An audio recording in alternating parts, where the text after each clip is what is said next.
I'm so glad you're here, Monica. So, this is part of a new series for OED Food Peace to interview and talk to people who have recovered. There are so many statistics that we all have heard when we went through recovery around people who don't recover and what the statistics say. So, I want to approach it from a different angle and have people who have made significant progress in recovery or recovered share their success stories and, most importantly, share how they did it. So I'm so glad you're here. Monica, maybe you could share how we know each other or how we got connected. Sure. TikTok, believe it or not. Um, this started back, I think it was in 2020, I reached out to you. I was in the worst place of my life at that point, and I'll never forget the moment that I saw your TikToks and thought, you know what? I'm going to take a chance because I've tried everything else. Nothing's worked. Let me just send her an email. You responded, I think like 20 minutes later, and I was so shocked that you just came back to me that quickly. And I was like, this is gonna work. I don't know. I just had such a good feeling about seeing your videos, and you sent me all the information on your programs. And I just there was something about your personality, even through email and just seeing your videos, that just came through to me. And I felt like connected differently than anything else I had seen before. So I did not know that. I did not know that it was through TikTok and that yeah. you sent me an email. I can like find myself getting teary thinking about Aw. um because I just remember how many emails I'd shoot off and how they would go Hmm. unresponded to. Hmm. And so I appreciate that so much, Monica, and it's a good reminder for me now is like we're in a busier season that Sure. the emails really matter. So thank you for sharing that. So found me on TikTok, you reached out over email, and then what did you do first? Because I'm sure I shared about our bread and butter, which is one-on-one coaching. It's Hmm. a big investment that most people really can't Sure. afford when they're in treatment. Yeah. And unfortunately for me, the cost wasn't a concern with one-on-one. It was, I'm a chicken when it comes to that stuff. I don't want to talk to people. I'm one of those people. I tried therapy. I tried everything, and just I get so uncomfortable trying to speak with people I don't know on such a personal level, that what caught my eye with your program was that you had an online version where you could print out the workbooks each week. I could hold myself accountable and still reach out to you if I had questions. I'm like, I'm more of a do-it-yourselfer. So let me try that one first. If it doesn't work, then I can try the other stuff. But at least let me try that breaking the behaviors program first. And little did I know that it was going to work out so well for me that I wanted to do it a second time. I remember reaching out to you and I was like, I'm buying it again because I loved it so much. And I did it twice, and it just was the best decision I ever made. That's so cool to hear just the backstory for why you didn't want the one-on-one coaching. And I Hmm. think a lot of people can relate to there being a level of discomfort Sure. around committing to that one-on-one relationship week after Yeah. week. So let's back up and maybe you could share what you were struggling with, share what type of eating disorder you were struggling with, and then also like what you had tried, if anything, at that point. Sure. So I struggled with both anorexia and bulimia. It started in college for me, and it progressively just got so much worse over the years. I graduated college in 2013, and from there, I just went downhill. Each year, there was a new problem. I wasn't healthy. I started getting sick all the time. I was always cold. I was not able to enjoy traveling because everything, even social events, family events, dinners, celebrations, everything revolved around food in some aspect. And when I knew that I wasn't able to engage in, bulimic behaviors, the other option was, okay, I need to count my calories. And it became such a numbers game for me that my entire world revolved around numbers. And I had apps to count every single calorie, every single step. Every morning I weighed myself, and it just became the center of my life, and I never expected it to.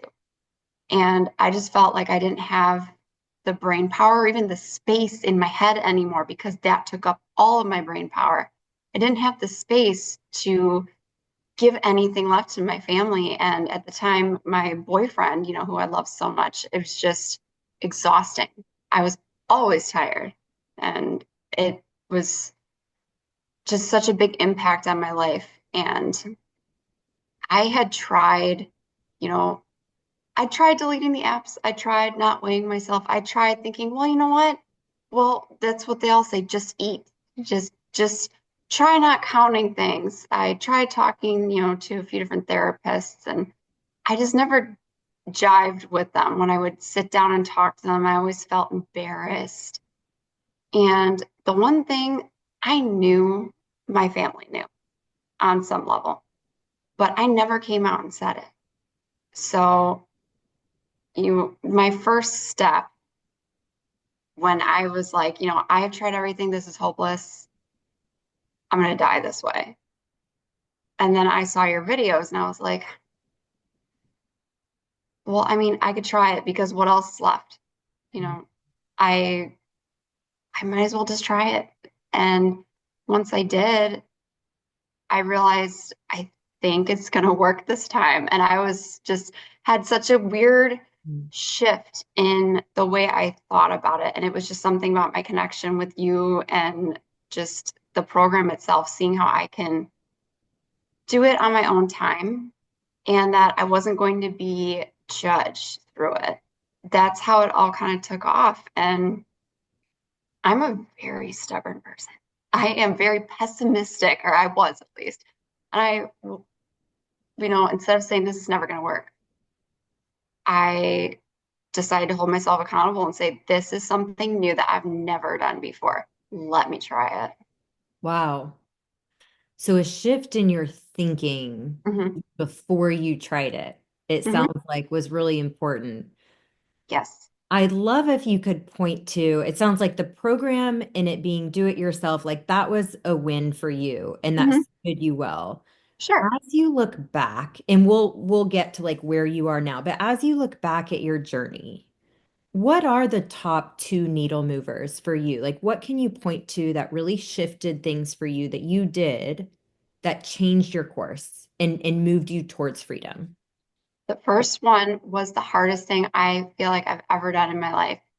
And it was when I sat my, at that time, boyfriend down first, and I told him, I'm going to start an eating disorder recovery program. I found something and I want to try it. And I'm coming to you and telling you I have a problem. He was the first one to know. And it was right after I like signed up for your program and I had never verbally said it out loud. The scarier part was going to my two amazing parents who have never judged me. I'm an only child. They have given me nothing but love and support. But that fear of telling them always held me back. But in doing that, sitting down and having that conversation with them, I opened a door I knew I couldn't shut anymore. It wasn't a secret anymore. And I was like, you know what? I think I'm going to get the support I need, but if not, that's okay too. But I need to say it out loud because otherwise it's just something that's evil and quiet and festering in me without anybody else knowing. So that was the first one. And that was the best decision I ever made because I suddenly had three cheerleaders that I'm gonna get emotional. I never thought that that would be such an important part of recovery, having that family and the love. But it is something that even if you are so afraid to tell the people around you, it is so important because it's another way to hold yourself accountable and you don't even realize it because you're like, okay, I can't pretend like it's not happening anymore. They know that I'm starting this program, so I guess I got to go through with it now. Yeah. And I wanted besides, to pause on that one yeah. because I think you said something so powerful. You said, I knew I was opening a door that I wouldn't be able to shut. Mhm. And I think you're like, that is a one-way ticket right Oh there yeah. when you tell somebody. And I think the beautiful thing is, like you just said, it's like you realize that you don't want to shut it. You know, you No, realize that you're so glad you opened that door to begin with. yeah, So the first thing for you was stepping out of the secrecy or sharing some of that yes, power the eating disorder had in the secrecy and like giving it to your boyfriend and your parents. absolutely. And then the second thing was, besides your program, one thing I'd heard you say over and over, and I had heard it in the groups, the group sessions over and over was give your scale away, throw your scale away. And that was, I'm like, me, the person who weighs herself every single morning and documents it down to like the wire. I gave it to my boyfriend and I said, put this somewhere. I can't find it. And he did. And let me tell you, the first month or so was killing me. I'm like, I don't know what's happening, but I'm, working through this program. I'm starting to enjoy food more. My clothes are starting to fit differently, but, I guess I don't need to know that number anymore. And once I got used to it, the power I realized that that machinery, that item had over me was insane. I'm like, I don't need this anymore. And that was the other thing that was such a blessing that I didn't want to do, but I did it anyway. Yeah. And I think this is such an important one too. Giving the scale away, yes, but what I love so much is you had to hear it multiple times in probably different ways. It Oh, wasn't like somebody said, "Hey, you should get rid of the scale," and you're like, "Yeah, let me go do that." It had to have a repetition of hearing it lots of different times. Do you remember what changed for you? Like why you decided to finally do it? because I could tell that even though I was doing the program week by week and I kept hearing, or reading, give the scale away, I wasn't doing it. And I'm like, Mm, am I really all in this if I'm not fully committed? If I'm going to keep that one part of my numbers game, am I really fully going to do this? Or is that going to be the one piece that breaks me yeah. and I can't finish this program? I'm going to slip back to where I was, get sicker, and I'm going to let everybody down, not just myself at this point. So Yeah. I mean, I finally was like, I'm just going to do it. Here you go. It was painful. I think even like I'm just gonna do it. Like you can always go back to the eating disorder, and that's something I say a lot. Like you know you're good at the eating disorder, that's available to you, but like if you're gonna try it, why not try it? Kind of like what you said when you started the Break the Behaviors program. It's like if I'm gonna do this, I'm gonna go for it. Yeah. So I just want to sum up those two needle movers for you because I think they're important for anybody struggling right now. The first was telling somebody you trust Hmm. that you're struggling with the eating disorder. Absolutely. The second was getting rid of the scale. And that Hmm. could be getting rid of the Fitbit, the watch, the apps. Like it could be so many number of things, but like getting rid of the thing that has power over you. Hmm. Okay. What I want to shift gears a little bit. Can you pinpoint for me any unhelpful advice you heard during the eating disorder or during recovery? I think some of the unhelpful advice I got were from doctors, and I ended up switching doctors.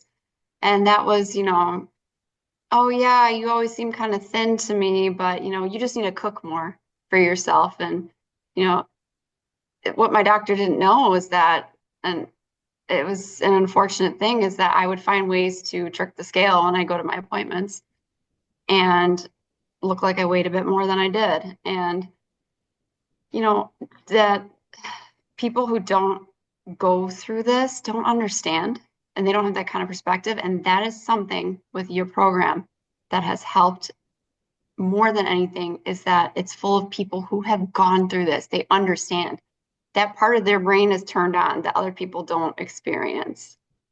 And I'm fortunate enough that besides just a bit of like the doctor appointments and just strange things, my support system was so close to me and so wonderful that I didn't get too much unhelpful advice, thankfully. But something that I needed to tell myself that took a while was that recovery is not linear and you're going to have setbacks because I'm one of those perfectionist. Once I start something, I'm all in and it better not change and I better not make a mistake. And I made so many mistakes in recovery where I would slip back and a behavior would creep back in and I would beat myself up. And then I finally came to the realization of this has to be normal. It can't, you're going to take some steps backwards because this has been a part of my life for over 7 years.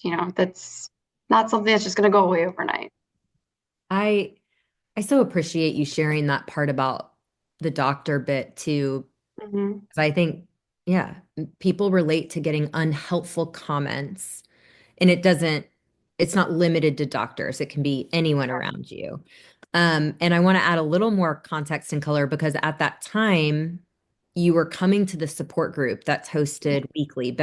Coach Beverly hosts it now, but I think I was hosting it maybe at the time. Yes. And I remember you processing and sharing some of the Mhm. comments from the doctor. And also, I think there was like medication they were prescribing, and you felt one way and they felt another way, and you weren't Yeah. really being heard. You didn't feel you were being heard. Do I remember correctly? Yes, you do. They were trying to give me a lot of like vitamin supplements because my blood work was, not regular. And it's because I had an eating disorder. So instead of trying to talk to me about the real issue, it was like slapping band-aids on things. Yes. And I got so fed up, I found a doctor who actually listened and supported me and encouraged me and got me, the right tests and things that I needed. And that's something I would tell anybody is if you're having any issues with your doctor, especially through an eating disorder or through recovery, there's going to be a better one out there. So keep looking. Yeah. And it's like, it's so cool to hear you say this now. In the moment when you're in it, it's hard to see that. It's hard. It's a pain in the rear to go find a new doctor. It's such a Yeah, pain. And it so, is. yeah, just the fact that you did share, you processed, you shared what was going on, and you came to the conclusion like this isn't helpful, and you found a new doctor, and that changes everything. Yes, it does. So That fear is gone. let's shift to that because you've dropped a couple nuggets of wisdom around maybe advice you would give people struggling. A couple I heard you say. One is recovery isn't linear, and just Mhm. like getting rid of those expectations and allowing yourself and giving yourself grace to take the steps back because that's part of it. And then you also said, like, if you have a doctor that's not working for you, find a new doctor. And it sounds Mhm. simple, but it can be hard in the moment. What else would you share with people who are really in it and maybe either don't believe they can find freedom and they just feel like they've tried everything and they're just still stuck? I would say that you haven't really tried everything. And that's something that I needed to learn. And I'm glad I gave it one last effort because that was the one that stuck for me. There's always going to be something else out there. And the other piece I would say is once you do find something you're working through, celebrate the little wins. There's a moment that sticks out to me in my recovery, and it was early on. And we had bought the house we're living in now, and it was being renovated.